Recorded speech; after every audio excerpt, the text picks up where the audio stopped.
ज्यांना पोटाच्या तक्रारी आहेत, पित्ताचा त्रास आहे, अपचन आहे, तर अशा काही लोकांना ना की तोंडाची चव गेलेली असते, जिभेवरती थर आलेला असतो किंवा दातांवरती थर आलेला असतो, तोंडाचा वास येतो किंवा काय खातो हे कळत नाही किंवा वारंवार तोंड येतं. तर अशा लोकांसाठी एक घरगुती उपाय म्हणून आयुर्वेदामध्ये ना कवल धारण म्हणून सांगितलेलं आहे. कवल म्हणजे काय, तर 1 चमचा म्हणजे अंदाजे 5 ml तिळाचं तेल किंवा खोबरेल तेल तुमच्या प्रकृतीनुसार तुम्ही तोंडामध्ये धरायचं आहे.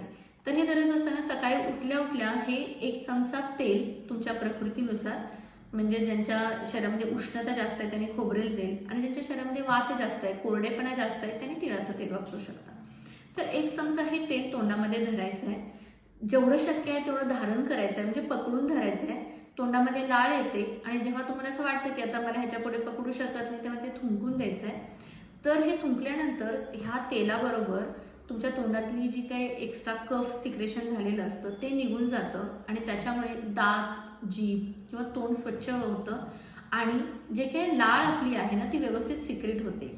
आणि पचन संस्थेमधलं जे लाळ सिक्रेशन जे आहे ही खूप महत्त्वाची प्रोसेस आहे आणि त्याच्यामुळे व्यवस्थित लाळ सिक्रेट झाल्यामुळे तुमचं जे काही अपचन झालेलं आहे त्याच्यामुळे जे काही तुमच्या तोंडाची दुर्गंधी येते किंवा जिभेवरती थर साठलेला आहे किंवा तोंडाची चव गेलेली आहे हे कमी व्हायला मदत होते.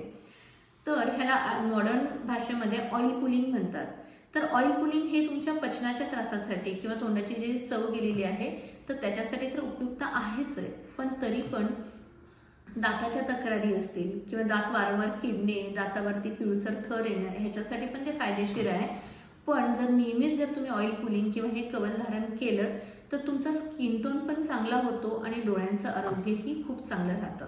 जर डिटेलमध्ये कोणाला ह्याची माहिती हवी असेल की एक्झॅक्टली ऑइल पुलिंग करायचं कसं असतं तर तुम्ही कमेंट बॉक्समध्ये कवल टाईप करा, तर मी तुम्हाला त्याचा डिटेल व्हिडिओ शेअर करेन.